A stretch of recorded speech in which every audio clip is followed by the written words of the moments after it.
మేల్కొలుపుతూ ఉన్న పరిస్థితి మనం చూసాం.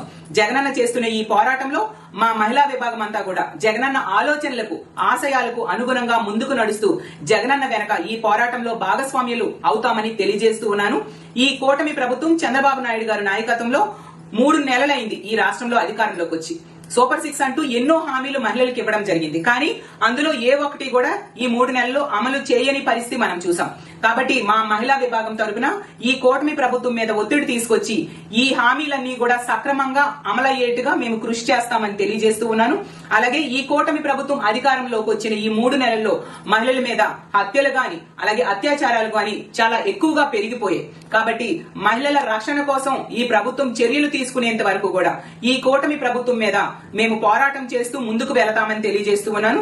అలాగే ఈ మహిళా విభాగం అధ్యక్షురాలుగా అవకాశం కల్పించినందుకు మరొకసారి కృతజ్ఞతలు తెలియజేసుకుంటూ జగనన్నకి ధన్యవాదాలు తెలియజేస్తూ సెలవు తీసుకుంటూ ఉన్నాను.